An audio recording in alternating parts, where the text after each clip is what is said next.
देखिए, ये बंदे और अल्लाह के बीच का मामला है। इसमें मुल्ला को बोलने की जरूरत नहीं है, क्योंकि वो अपना राष्ट्र कर्तव्य निभाने के लिए गए हुए हैं और धर्म हमारा इसकी इजाजत देता है, क्योंकि हमारे दीन में जबरदस्ती नहीं है। और मुल्ला जी कह रहे हैं माफी मांगिए, आपने गुनाह किया है। तो गुनाह तो आपने किया है ये बोलकर, क्योंकि आपको बोलने का अधिकार नहीं था, आपको दीन के बारे में मालूमात नहीं है। तो इसलिए आपने जब ये बोला तो अब आपको माफी मांगना चाहिए पूरे देश से, क्योंकि वो हमारे राष्ट्र का धर्म निभाने के लिए गए हुए हैं और रोजा आकर वो रखेंगे, क्योंकि वो सफर में है। सफर में रोजा रखने की छूट है हमारे दीन इस्लाम में। इसलिए आपको अज्ञानता है, अज्ञानता के चलते आपने बोला है। आप पूरे देश से माफी मांगिए। एक बड़ा सवाल ये है सर, जिस तरह से यहाँ पर जो है धर्म को बीच में लाकर इस तरह की विवादित टिप्पणियां देना, कैसे देखते हैं? चीप पब्लिसिटी है। मैंने कहा ना कि मोहम्मद शमी अपना धर्म के साथ साथ राष्ट्र धर्म भी निभा रहे हैं और वो देश के लिए खेल रहे हैं। वो देश की हमारे धरोहर हैं और सफर में हैं। उन्हें पता है अच्छी तरह से कि सफर में रोजा छूट है उसकी। आप रोजा अगर नहीं रखते हैं तो बाद में कजा रख सकते हैं, लेकिन अल्लाह और बंदे के बीच में मुल्ला जब घुस जाता है तब कहीं प्रॉब्लम शुरू होती है। और वो प्रॉब्लम क्रिएट की है मुल्ला जी ने, बेवजह बोलकर और बेवजह के लिए कि आप माफी मांगिए। अब उनके जहन पर कितना असर पड़ेगा वहां मैच खेलने के दौरान, क्योंकि ये सारा सोशल मीडिया पर चल रहा है। इसके लिए उन्हें माफी मांगना चाहिए पूरे देश से कि आपको इस तरह की इजाजत नहीं है कि आप इस तरह की बात बोलकर और हमारे देश के एक खिलाड़ी को और वहां पर मानसिक पीड़ा आपने दे दी है। और सभी लोग जब चर्चा कर रहे हैं तो शामी के जहन पर भी बहुत बोझ आया होगा। तो इसलिए यही कहा कि मुल्ला का दीन और है, अल्लाह का दीन और है। ये मुल्ला का दीन है जिसको लेकर इस तरह का गलत बयान मुल्ला ने दिया है। तो लिहाजा मुल्ला जी को अपने बयान को भी वापस लेना चाहिए और देश से माफी भी मांगना चाहिए।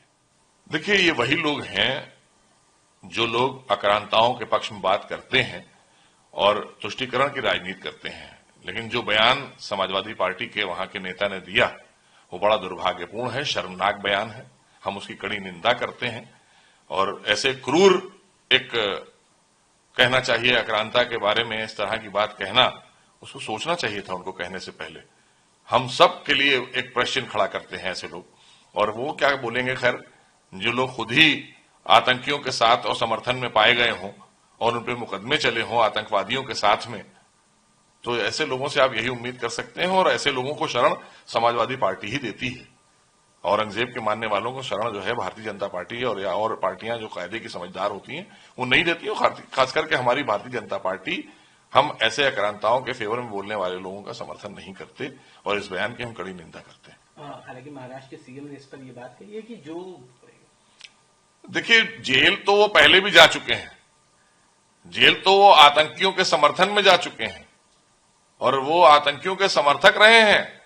ये तो समाजवादी पार्टी के मुखिया को जवाब देना चाहिए इस पर कि ऐसे लोगों के समर्थन में खड़े लोग और उनको अपने पार्टी में लाकर क्या संदेश देना चाहते हैं देश को। जो देश विरोधी शक्तियों के साथ में, देश में आतंक फैलाने वाले लोगों के साथ में पकड़े गए हों और ऐसे लोग अक्यूज रहे हों, उनको समाजवादी पार्टी अपनी पार्टी में लेकर क्या संदेश देती है पूरे देश को।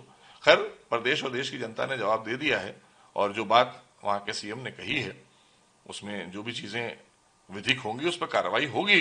क्योंकि आप अगर किसी आतंकी या किसी आक्रांता के फेवर में बोल रहे हैं और आप हमारे सदन के सदस्य भी हैं, तो फिर एक ही जगह रह सकते हैं आप, या तो सदन के सदस्य रह लीजिए या आक्रांता के समर्थक रह लीजिए। यही हमारे देश की सरलता और यही हमारे देश के संस्कार हैं।